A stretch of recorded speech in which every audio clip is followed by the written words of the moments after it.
Ready হয়ে গেছি, এখন বাজে 10:30। আমি এখন যাব অফিসে, কৃষ্ণনগর জেলা অফিসে। ওখানে রিপোর্ট জমা দেব, তারপরে ওখান থেকে একটা জায়গায় যাব। কোথায় যাব, কী জন্য যাচ্ছি অবশ্যই তোমাদের সঙ্গে শেয়ার করব। চলো তাহলে রাস্তায় যাই, বাসের অপেক্ষায়। তাই দেখো কেমন কুয়াশা। সকালবেলা বৃষ্টি হয়েছে অনেকটা, আমি কিন্তু টের পাইনি, কারণ আমি উঠেছি 7টার সময়। বাসের অপেক্ষায়, সামনে দিয়ে বাস আসবে। তো কুয়াশা বৃষ্টি, ছাতা নিয়েছি যদি বৃষ্টি আসে, ওই জন্য ছাতা নিয়েছি। একটা মন্দিরে যাব, ওই জন্য শাড়ি পরে নিয়েছি। দেখা যাবে না, পরে দেখাবো। চলো তাহলে বাস এলে উঠবো। আমার জেলা পরিষদের কাজ মোটামুটি কমপ্লিট হলো। একটু কাজ ছিল, একটা রিপোর্ট জমা দেওয়ার। এখন আমি এখান থেকে টোটো ধরে বাস স্ট্যান্ডে যাব। ওখান থেকে তারপরে যে জায়গায় যাওয়ার কথা সেখানে যাব। চলো ভিডিও রাখছি। এই স্টপেজটার নাম হচ্ছে পণ্ডব। এখানে হচ্ছে অনুকূল ঠাকুরের আশ্রম। এই আশ্রমে একটা অনুষ্ঠান আছে। এত কাছে থেকেও এই আশ্রমটা আমি দেখিনি, দেওঘরে গিয়ে দেখে এসেছি। আজকে বিশেষ একটা কারণে এখানে আসতে হলো। চলো আশ্রমে যখন যাচ্ছি সেটা তো তোমাদের সঙ্গে শেয়ার করব। আরও কয়েকজন আসবে এখানে। আশ্রমের পরিবেশটা অবশ্যই তোমাদের সঙ্গে সবটাই শেয়ার করব। চলো আশ্রমের মধ্যে প্রবেশ করছি। অবশ্যই আশ্রমের পরিবেশ ভালো হবে। আচ্ছা দেখি, না পারলে ডাকবো।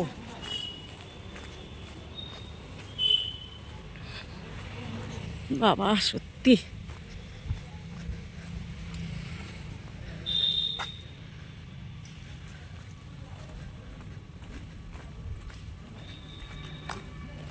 কে খাচ্ছে? এটা কে? লজ্জা পাচ্ছ? মা কি লজ্জা! কি সন্দীপ, আনন্দবাজার প্রসাদ। আমি দেওঘর ঘুরে এসেছি, কিন্তু এখানেই প্রথম। কি হলো বান্ধবী ললিতা, আমাকে রেখেই খেয়ে নিচ্ছ? খেয়ে নাও কিষাণু, খেয়ে নাও। তোমার গাড়ি কই, মোটরসাইকেল কই? ভাত, অন্নপ্রসাদ, আলুর চিপস, ডাল, পনির। কোথায় খাচ্ছি? আশ্রমে, অবশ্যই এই অনুকূল ঠাকুরের আশ্রম পণ্ডবে। তা কী উদ্দেশ্যে খাচ্ছি অবশ্যই তোমাদের বলবো। খাওয়া দাওয়া করি। এই যে দাদা, এটা কে বলো তো? এর গাড়িতে করে কে যায়? এবার বুঝতে পারো কি অনুষ্ঠানে খাচ্ছি। চলো খাওয়া দাওয়ার পরে আবার কথা হবে। কিষাণু বউয়ের কোলে উঠে বসে আছে। কার কোলে উঠেছো? কার কোলে উঠেছো কিষাণু? কার কোলেটা? কি খাচ্ছ? আরেকবার খেতে আসো আমার সঙ্গে, আসো আসো।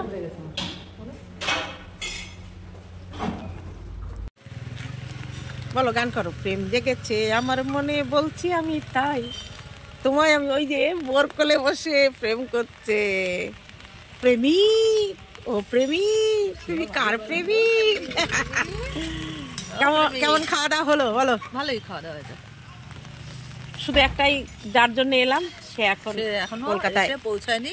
আমরা এসেছি হচ্ছে সীমার শাশুড়ির, মানে যে শ্রাদ্ধের পরে খাওয়া দাওয়া হয়, খাচ্ছি সেই খাওয়া দাওয়ার অনুষ্ঠানে। এই যে আমাদের কি বান্ধবী আছে, সীমার বান্ধবী, মানে সন্দীপের বৌমা, কিষাণুর বউ। আর এই যে আমার দিদি। আর এই বাইরেটা তোমাদের দেখাই, দেখো দেখার মতো জায়গা, সুন্দর। ছাতির তলায় ঢুকছে। পড়ে যাবি। দাঁড়া, আমি একটু ছবি করে নিয়ে আসি, দাঁড়া। ও দিদি, এই ব্যাগটা রাখো তো। হাউ হাউ,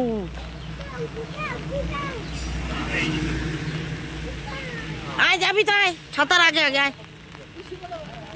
আয় থাক, চুপচাপ থাক।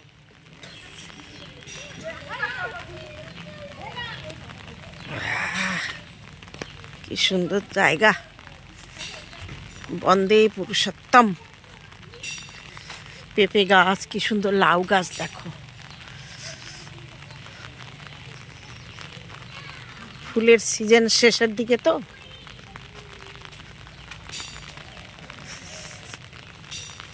ওদিকে আবার ফুলকপির গাছ। কি পরিবেশ! বৃষ্টিটা না হলে আজকে যদি রোদ উঠতো না, খুব মজা করে আমরা একটু ঘুরতাম এখানে। কিন্তু ওরা ছাতা আনেনি। আমার তো অফিসের ব্যাগে ছাতা সব সময় থাকে। এই যে হচ্ছে মন্দির, কিন্তু এখন গেট বন্ধ।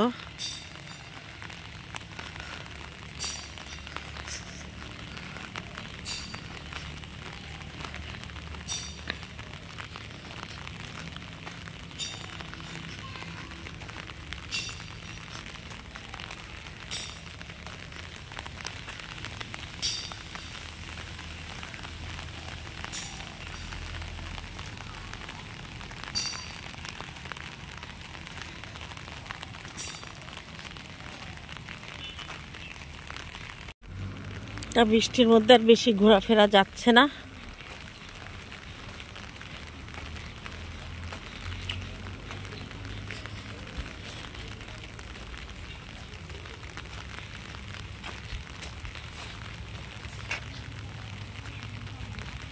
দেখো কি সুন্দর মন্দিরটা, এখান থেকে দেখো ছবি।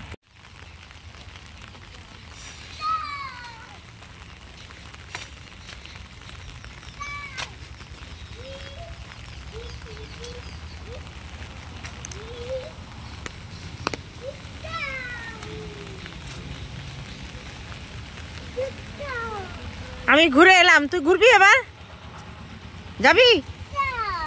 যাবি ঘুরতে? যাবি?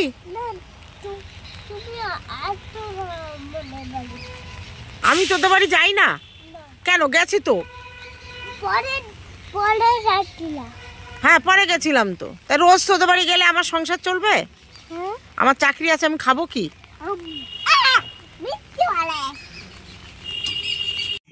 আশ্রম থেকে সন্দীপরা চলে গেল গাড়ি নিয়ে, আর অর্ক মাম্পি এখনও আছে, ওদের আরও কয়েকজন বাকি আছে, ওরা খেলে তারপরে ওরা যাবে।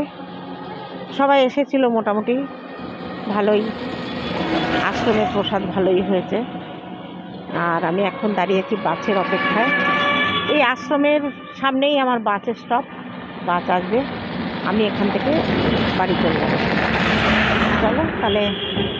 আজকে সীমার ছেলের শ্বশুরবাড়ির লোকের সঙ্গে পরিচয় হলো, কিন্তু আমি তাদের ক্যামেরায় আনিনি। কারণ জানো তো, তারা ক্যামেরা ফ্রেন্ডলি কি না আমি জানি না, ফালতু আমি ক্যামেরায় আনবো, আমি আনিনি ওই জন্য। কিন্তু খুব ভালো পরিচয় হলো অর্কর শাশুড়ির সঙ্গে, অর্কর জেঠি শাশুড়ির সঙ্গে, ওদের পরিবারের ওর মাসি, অর্কর মাসি শাশুড়ি সবাই এসেছিল।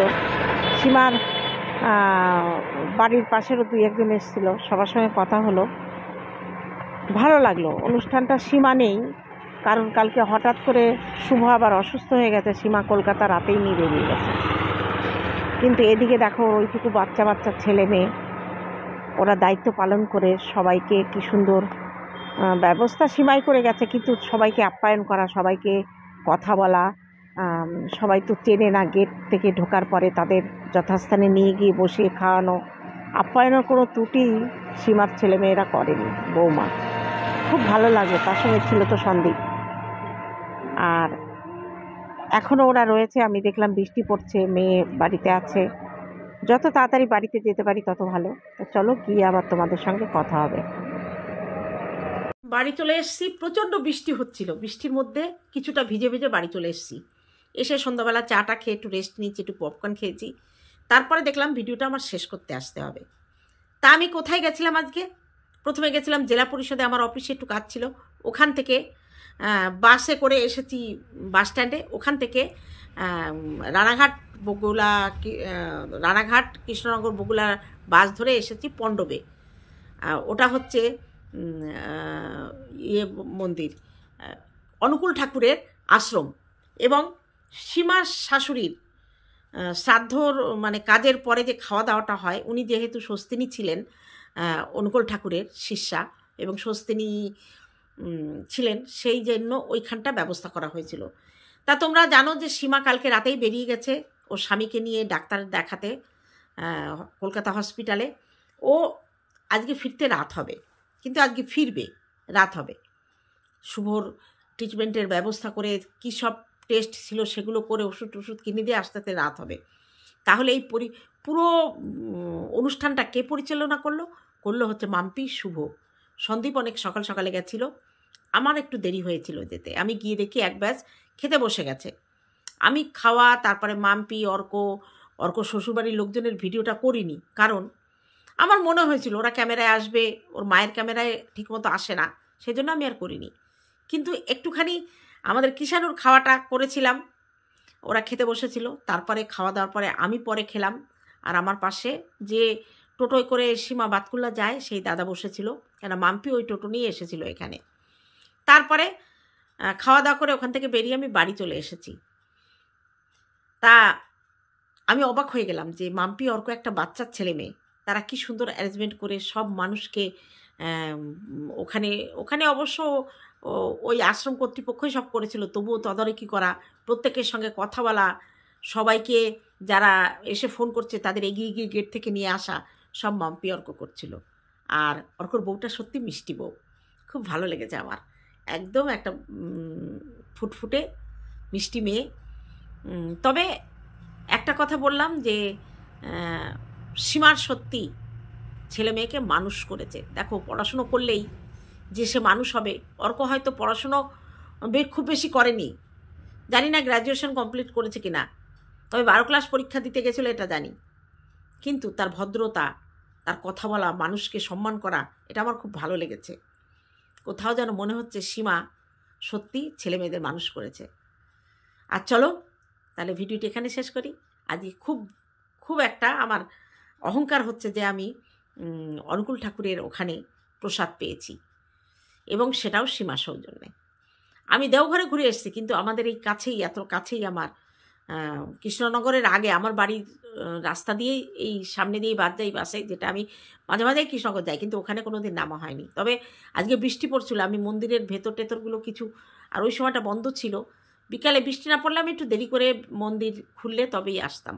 যাই হোক, চলো আরেকদিন সময় করে যাওয়া যাবে। আমার খুব ভালো লেগেছে মন্দিরটা। চলো তাহলে এখন রাখছি, দেখা হবে অন্য কোনো ভিডিওতে। ততক্ষণে তোমরা সাবধানে থেকো, ভালো থেকো, সুস্থ থেকো। টাটা।